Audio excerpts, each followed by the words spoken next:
9 मई की उनकी से गलती भी हो गई, पॉलिटिक्स भी गलत चल गई, असम्बलियाँ भी गलत तोड़ी गई। ये सारी गलतियाँ जो है अब उन्हें हांट कर रही हैं। तो ताकत का तवाज़ुन जो है वो नून के हक़ में है या पीडीएम के हक़ में है। ज़ाहिर है पीटीआई जो है वो इस वक्त तो ऐसे लगता है कि मुश्किल में है। नई पार्टी बनेगी जो पीटीआई का वोट बैंक पर जिनकी नज़र है, वो चाहते हैं कि वोट बैंक पीटीआई का लें और पीडीएम के खिलाफ लड़ें। ये जो लोग अब इमरान खान साहब को छोड़ रहे हैं, जैसे उस्मान बुज़दार जिनको वो वसीम अकरम प्लस कहते थे, या रात परवेज खटक ने एक प्रेस कॉन्फ्रेंस की और ओहदे से मुस्ताफ़ी हो गए, इस तरह जितने नामी गिरामी है, फवाद चौधरी और दीगर बड़े बड़े बुर्ज जो उल्टे हैं, आपको लगता है कि ये डेंट डाल रहे हैं पीटीआई को? जी डेफिनेटली, हर एक का अपना वोट बैंक है और एक मॉरल असर भी होता है।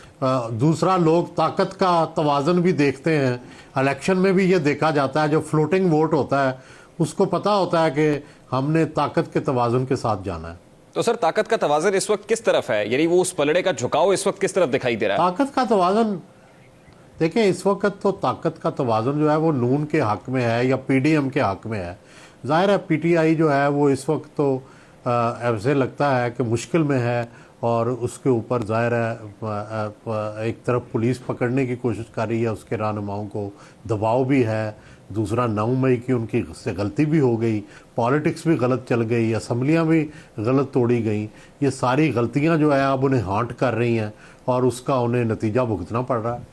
देखिए ना, as far as Punjab is concern, अगर पाकिस्तान तहरीक इंसाफ का वोट बैंक डिस्टर्ब होगा या वोट डिस्ट्रीब्यूट होगा, तो इससे पाकिस्तान मुस्लिम लीग नून को कैसे फायदा पहुंचेगा? पीपल्स पार्टी तो गेन कर सकती है और आसिफ अली जरदारी साहब भी कोशिश कर रहे हैं, 24 लोग भी टूट के पाकिस्तान पीपल्स पार्टी के अंदर आ गए, लेकिन इससे तो नून लीग मुतासिर होती हुई दिखाई दे रही है। सर देखिए, जो वोट बैंक है ज़्यादातर पार्टियों का वो शहरों के अंदर होता है।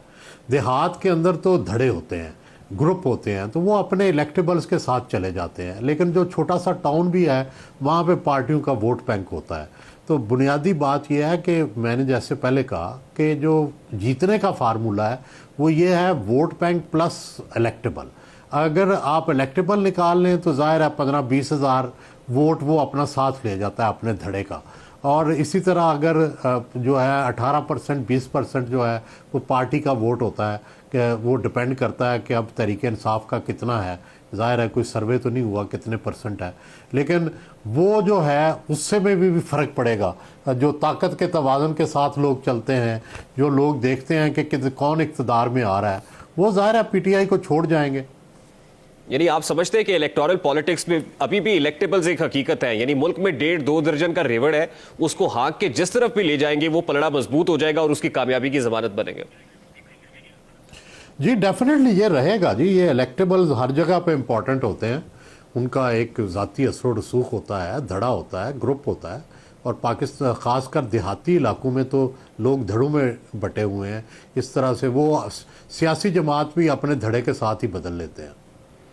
देखिए सुहेल साहब, आपको नहीं लगता कि चेयरमैन तहरीक इंसाफ का पर्सनली जो फैक्टर है उनको सियासत से आउट करना, लाइक डिसक्वालीफाई कर दे, या फिर मिलिट्री कोर्ट के अंदर ट्रायल चलाने की बात हो रही है, जमात को बैन कर दे, ये किए बगैर भी आप ये समझते हैं कि पीटीआई इक्तदार में नहीं आ सकती?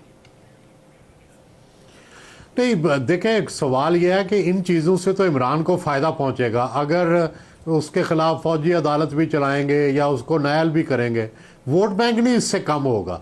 लेकिन बुनियादी बात है कि ये जो वोट बैंक है ये सिर्फ इक़्तिदार में लेके जाने के लिए काफ़ी नहीं। इक़्तिदार में वही जो मैं कहता हूँ कबूलियत होती है। कबूलियत जो है वो यही है कि आपको इलेक्टेबल्स मिल जाते हैं, आपको सपोर्ट मिल जाती है और फिर आप अपने वोट बैंक को इलेक्टेबल्स के साथ मिला के जीत जाते हैं। गुज़श्ता रोज भी इमरान खान साहब के बकौल उन्होंने 2 नुमाइंदों को मुज़ाकरात के लिए एस्टैब्लिशमेंट के पास भेजा था और फिर उन्होंने कहा जी वो सेफ कस्टडी में थे। फिर हमने परवेज खटक की एक प्रेस कॉन्फ्रेंस सुनी, बड़ी मुख्तसर थी और सवाल जवाब भी नहीं लिए, जिसमें उन्होंने कहा कि वो पीटीआई केपी के सदर के तौर पर अपने ओहदे से मुस्ताफ़ी होते हैं। इस डेवलपमेंट को कैसे देखते हैं? क्या चेयरमैन तहरीक इंसाफ अभी भी वो समझते हैं कि कोई एस्टैब्लिशमेंट से मुज़ाकरात हो सकते हैं, कोई राह निकल सकती? देखिए, परवेज़ खटक जो थे वो हमेशा से एस्टैब्लिशमेंट के करीब रहे हैं। फवाद चौधरी साहब भी हमेशा एस्टैब्लिशमेंट के करीब रहे हैं। असद उमर के वालिद जर्नैल थे। ये सारे वो लोग हैं जिनके जाने से ये लग रहा है कि बहुत शदीद नाराज़गी पाई जाती है एस्टैब्लिशमेंट है।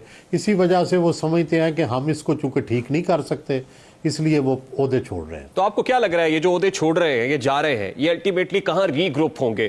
क्योंकि फवाद चौधरी साहब ने भी जो 2 रोज पहले प्रेस कॉन्फ्रेंस की अडयाला जेल के बाद शाह महमूद कुरैशी से मुलाकात के बाद कि ये ओपन फील्ड नहीं छोड़ा जा सकता पीपल्स पार्टी या नून लीग के लिए, तो कहां जाते हुए नजर आ रहे हैं आपको? ये जाहिर है ये कोई नया ग्रुप बनेगा, नई पार्टी बनेगी जो पीटीआई का वोट बैंक पर जिनकी नज़र है, वो चाहते हैं कि वोट बैंक पीटीआई का लें और पीडीएम के खिलाफ लड़ें, क्योंकि जाहिर है इनके पास गुंजाइश नहीं है। दूसरी तरफ नून के कैंडिडेट ऑलरेडी मौजूद है, इनको टिकट नहीं मिल सकता, इसलिए इन्हें पीडीएम के खिलाफ ही इलेक्शन लड़ना है और इन्हें चाहिए कि सिंपथेटिक पीटीआई जो है वो इनके साथ हो ताकि वोट बैंक इनके साथ हो। तो आप देख रहे हैं कि कोई किंग्स पार्टी बन रही है? जी, एक कोई ना कोई ग्रुप बनेगा जी, जिसका नाम जो भी होगा वो बनेगा और वो नून और इससे अलग होगा। सुहेल साहब, जो लोग मिलने गए थे शाह महमूद कुरैशी को, उनमें से महमूद मौलवी साहब ये कहते हैं कि 1.5-2 दिन के अंदर वो जो मुलाकात हुई थी हमारी शाह महमूद कुरैशी से जेल में, उसके नताइज आपको दिखने शुरू हो जाएंगे। तो किस तरह के नताइज एक्सपेक्ट कर रहे हैं? ये तो पता नहीं क्या नताइज आएंगे, लेकिन जाहिर है शाह महमूद कुरैशी अभी तक तो झेल रहे हैं, जेल में भी हैं, और लेकिन वो भी हमें पता है शुरू से वो प्रो एस्टेब्लिशमेंट है, फौज के साथ ही हमेशा जुड़े रहे और उस जो है वो फौज से लड़ने की पॉलिसी को दुरुस्त नहीं समझते, लेकिन उनकी पॉलिटिक्स आगे है, वो समझते हैं मैं कायम मकाम चेयरमैन बन सकता हूँ। अगर इमरान खान नायल होते हैं तो जाहिर है उनका चांस है कि, और उनको नॉमिनेट भी कर दिया इमरान खान ने, तो इसलिए मेरा ख्याल है कि हो सकता है कि वो कन्विंस करें एस्टेब्लिशमेंट को मुझे मजबूर ना किया जाए, मुझे रहने दिया जाए। देखिए, शाह महमूद कुरैशी का केस भी बड़ा मुख्तलिफ लग रहा है। बाकी जिनको डिटेन किया गया था, एक पैटर्न तो है कि प्रेस कॉन्फ्रेंसेस आती हैं, वो पार्टी से डिस्कस करते हैं, पार्टी चेयरमैन से डिस्कस करते हैं, अलहदा हो जाते हैं। लेकिन शाह महमूद कुरैशी की डिटेंशन को अब काफ़ी रोज़ हो गए हैं, तो क्या देख रहे हैं कि क्या ये भी कोई पीछे से कोई गेम हो सकती है, कोई बातचीत हो रही है कि अल्टीमेटली वो सेकेंड इन कमांड होंगे चेयरमैन तहरीक इंसाफ के बाद? डेफिनेटली बातचीत तो हो रही होगी, लेकिन किस नोयत की हो रही है, क्या उसका नतीजा निकलता है, ये तो वक्त ही बताएगा। सुहेल साहब, चेयरमैन तहरीक इंसाफ के बाद दूसरा ये है कि फवाद चौधरी और महमूद मौलवी और जो है वो रावलपिंडी वाले जो हैं वो अगर मिले हैं तो जाहिर है एस्टेब्लिशमेंट की इजाज़त से मिले होंगे ना शाह महमूद को, और शाह महमूद की भी कॉन्सेंट होगी, तो मिलना तो जाहिर है बगैर कॉन्सेंट के नहीं हो सकता।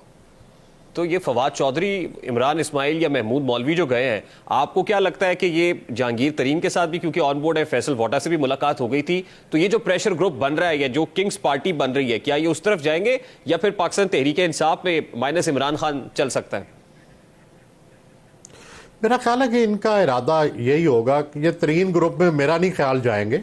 मेरा उसकी वजह यह है कि तरीन ग्रुप के पास जो है वो वोट बैंक नहीं है, और फवाद जो है या महमूद मौलवी या ये वो सबको पता है कि हम वोट बैंक के बगैर जो है वो नकारा है, इसलिए इन पर इनकी जो नज़र है वो पीटीआई के वोट बैंक पर है कि किसी तरह जो है वो इमरान के बगैर वो वोट बैंक हासिल कर सकें। अब सुहेल साहब, अगला मरहला इसके बाद इमरान खान से छुटकारे के बाद अगला मरहला पीडीएम के लिए ये होगा कि जो 13 जमातों का इत्तेहाद है, जाहिर है ये कोई इलेक्टोरल अलायंस तो नहीं है, पीपल्स पार्टी ने भी अलग से इलेक्शन लड़ना है, नून लीग ने भी इलेक्शन अलग से लड़ना है, तो आगे आप देख रहे हैं कि ये डिवाइड बहुत ज्यादा होगी और फिर आपस में ये जो चपकलिश है या जो इलेक्टोरल पॉलिटिक्स है जब शुरू होगी तो फिर चीजें वैसी तो नहीं रहेंगी जैसी अभी है अलायंस में? मेरा नहीं ख्याल। उसकी वजह यह है कि पीपल्स पार्टी के पंजाब में मफादात बड़े कम हैं और नून के मफादात सिंध में बड़े कम हैं, तो इसलिए वो लड़ाई जो है वो दोनों पर मसलियत गालब आएगी और दोनों अंडरस्टैंडिंग कर लेंगे, क्योंकि दोनों अकेले अकेले लड़ नहीं सकते पीटीआई से।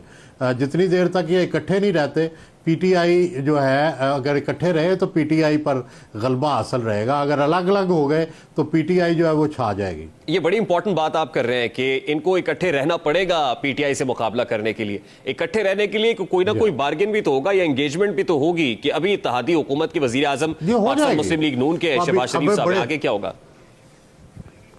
मेरा ख्याल है कि कर लेंगे सेटलमेंट। इस वक्त इनके बड़े अच्छे तल्लुकात जा रहे हैं और दूसरी तरफ इन्हें नज़र आता है कि पीटीआई आ गई तो वो क्या असर करेगी इनको, तो इसलिए ये इकट्ठे रहेंगे। लेकिन उसके लिए फिर नून लीग को, पीपल्स पार्टी को भी तो कुछ देना पड़ेगा। अभी पीपल्स पार्टी की सेंटर के अंदर उतनी प्रपोर्शन नहीं है जितनी पाकिस्तान मुस्लिम लीग नून एंजॉय कर रही है। मेरा ख्याल है कोई कॉम्प्रोमाइज हो जाएगा, कोई ऐसी बात नहीं है। लेकिन आपको लगता है कि अभी इस अरेंजमेंट पे कोई बात नहीं हुई, ये प्लान अभी होना बाकी है? ये होना बाकी है, हो जाएगा। मेरा नहीं ख्याल इसमें डिफिकल्टी है। जिस तरह हुकूमत में इकट्ठे चल रहे हैं वो इसी तरह आप इलेक्शन में भी इकट्ठे चल जाएंगे। सुहेल साहब, बजट के बाद आप देख रहे हैं कि असेंबली रेजोल्यूशन की तरफ जाए, इलेक्शन अनाउंस हो? जी, और तो कोई रास्ता नहीं है, फिलहाल तो यही रास्ता नजर आता है। आप देख रहे हैं कि अक्टूबर में इंतखाबात का बिगल बच जाएगा फाइनली? मेरा ख्याल है कि कोई अगर कोई नागहानी सूरत हाल ना हुई तो ये करना पड़ेगा। और उसके लिए नून लीग को पॉपुलर नैरेटिव बिल्ड करने के लिए मियां नवाज शरीफ साहब तो चाहिए होंगे वतन में, तो उनके हवाले से भी जी नवाज शरीफ के बगैर इलेक्शन नहीं नून लड़ सकती। उनको चाहिए मियां नवाज शरीफ ही इलेक्शन जिता सकते हैं। लेकिन अभी तो उनकी कोई पिटीशन भी कोर्ट में नहीं आई है उनके केसेस के खिलाफ और फिर नाअहली का दाग धोने के लिए भी। इलेक्शन से पहले वो आ जाएंगे डेफिनेटली। सुहेल साहब, लास्ट बट नॉट लीस्ट, इस वक्त इस्टेब्लिशमेंट के साथ बड़ी मुखासमत रही है मियां नवाज शरीफ की भी और फिर उनकी साहबजादी की भी। तो नून लीग के अंदर एक तो तासुर यह है कि शहबाज शरीफ काबिल कबूल है पावर ब्रोकर्स को भी, ये ताकतवर हलकों को भी। जब नवाज शरीफ आ जाएंगे तो ये काबिल कबूल होंगे या उनकी साहबजादी सिस्टम के अंदर काबिल कबूल होंगी? मेरा ख्याल है काफ़ी हद तक जो मिलिट्री एस्टेब्लिशमेंट है उनसे तो उनके तलकात बहाल हो चुके हैं। ऐसे लग रहा है कि ज़ाहिर है इसमें शहबाज शरीफ ने पुल का किरदार अदा किया होगा, लेकिन जो अदालती एस्टेब्लिशमेंट है उसके साथ मामला उनका जो है वो अभी तक ख़राब है और वो ठीक नहीं हो सका। तो वो मामला सितंबर के बाद ठीक हो जाएगा सर?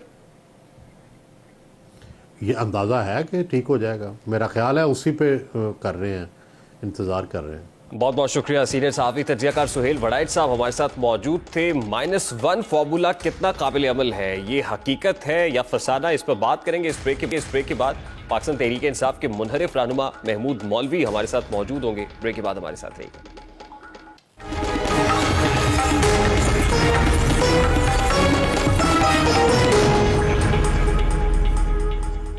YouTube पर गूगली न्यूज देखने के लिए youtube.com की सर्च बार में गूगली न्यूज टीवी टाइप करें। गूगली न्यूज के पेज पर सुर्ख रंग के सब्सक्रिप्शन वाले बटन पर क्लिक करना ना भूलिए। YouTube पेज पर अपलोड होने वाली वीडियोस से बाखबर रहने के लिए बेल आइकन पर क्लिक कीजिए। आपको हर नई वीडियो के बारे में नोटिफिकेशन मौसूल हो जाएगा।